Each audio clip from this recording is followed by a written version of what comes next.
Over the course of the last several years, probably started in 2019, 2020, with a lot of the activism that we saw every single big corporation, including Hollywood, decide to get themselves involved in, that has all backfired tremendously on nearly everyone. Hey, look, we'll virtue signal. We'll care about these things. We'll tell everyone how much we care by posting a black square and by putting gay pride messaging everywhere. All of that is kind of turned around over the last few months and years. And now I saw this article from the Hollywood Reporter, and I couldn't help but remember some previous articles from the Hollywood Reporter. This is back on July 10th. DEI is not DOA, at least not yet.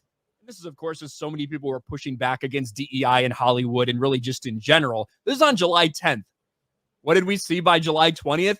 After a mass exodus of diversity execs, what's next? Because in the subsequent week or two, you saw Disney's head of DEI take a hike. You saw Netflix's head of DEI take a hike, as a lot of these companies are downsizing all of their DEI departments. Now, just a few days ago, this is the headline. DEI departments may be closing, but these 40 Hollywood heavyweights are still agitating for change. Oh my God. Ava Longoria, RuPaul, Quinta Brunson, Lily Gladstone, Rami Youssef, and others on THR's Forces for Change Power List speak out on increasing inclusion in the industry despite the economic and social headwinds. So what that means by that is, despite the fact that it costs us money and that we get blasted for it, we still want to push for change. That's what that's saying. What a difference 4 years makes. Back in 2020, companies loudly proclaimed their commitments to DEI via $1 million pledges, conspicuous hires, and black squares on Instagram. These moves have now been walked back, to put it mildly. That's why the work of the people comprising THR's Forces for Change is all the more vital. And I want to go down. They do these little interviews or quotes from these people. This is one that I found so interesting. Kamala Avila Salmon from Lionsgate. It's rare for a DEI exec to have full script-to-screen access and to be on Greenlight committee. Even rarer for one to become a producer, as she did in her signing her first deal. Look, I knew the DEI backslide had begun when woke became a pejorative. Execs once worried about not doing it enough to challenge racism are now terrified of offending the other side. And I think that's interesting now. And I don't think these activists are going away, right? These activists are still there. They still want to push this shit. But it's almost an acknowledgement that this entire DEI push has been a spectacular failure, that the word itself is just fucking cancerous at this point, and people are doing everything they can to rebrand and move away from that.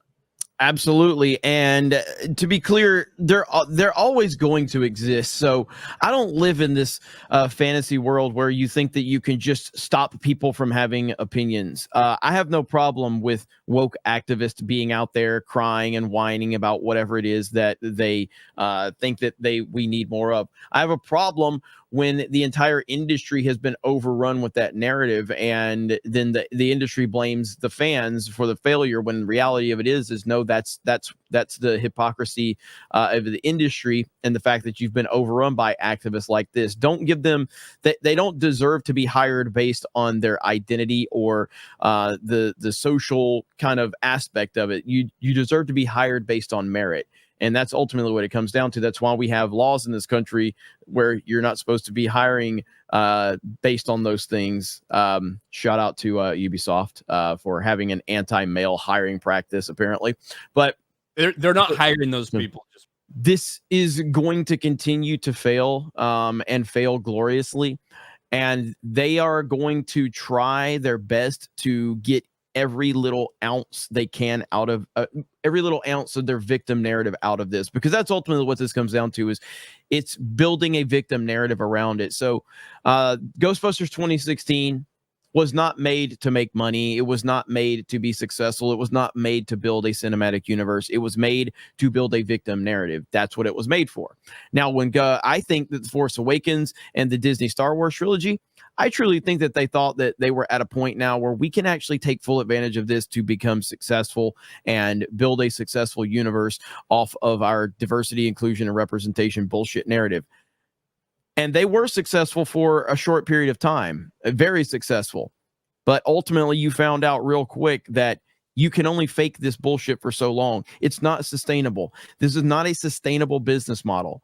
You can fake it with a very popular franchise with very well-known IPs, but at the end of the day, it's still a cancer and it's fool's gold. And even if it's successful at first, you can't sustain that bullshit because there's no sustainability from having this type of universe or these types of movies. Nobody cares about this stuff. Nobody's going to go buy toys and merchandise and build all of this lore and this fandom off of a DEI driven franchise. It's not going to happen. So there's no sustainability whatsoever. Yeah, it's so funny to watch like that cope happen in real time for Hollywood Reporter. DEI is not going anywhere. Yet DEI departments are closing, but there's still a lot of work to be done.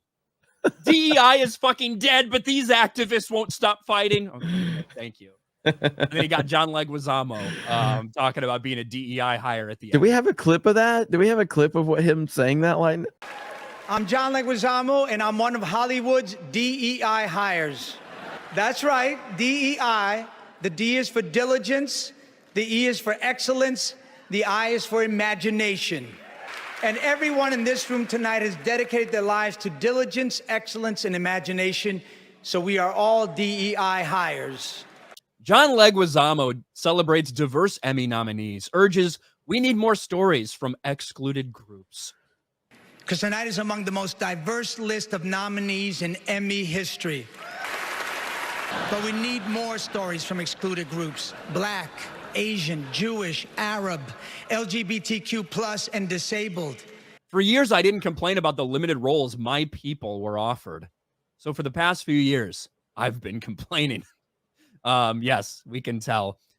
While taking the stage during Sunday night's show, the Emmy-winning actor was quick to point out, I'm one of Hollywood's DEI hires. That's right, DEI. The D is for diligence. The E is for excellence. And the I is for imagination. Oh, God. Oh, it hurts, man. He went on to reflect what it was like growing up in Queens, New York. He didn't know that people like me could be actors. What, retards? I'm sure there's space for you. At 15, I didn't know the word representation, but I saw a lot of brown face. He said, pointing out varied actors, a portrayal of Latin characters despite not being of Latin descent, including Marlon Brando, Al Pacino, and Natalie Wood. Everybody played us except us. I didn't see a lot of people on TV that looked like me, Leguizamo said. Of course, there was always Ricky Ricardo, also mentioning the Looney Tunes cartoon mouse Speedy Gonzales and his lethargic, useless sidekick, Slowpoke Rodriguez. And that's how we saw ourselves, because that's all we saw of ourselves. Imagine this being your...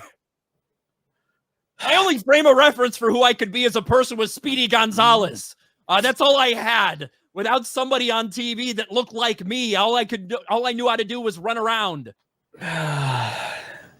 If you've heard of this guy talk over the years, man, like this is par for the course for him. It completely unhinged. That's 5 Latinx nominees being honored tonight. We need more stories from excluded groups: Black, Jewish. Yeah, there's definitely not enough Jewish representation in Hollywood. Arab, LGBTQ+, and he did include himself, disabled. And this show tonight is proof that our industry is making progress. Kill me, man. Just it's over with. It's awful.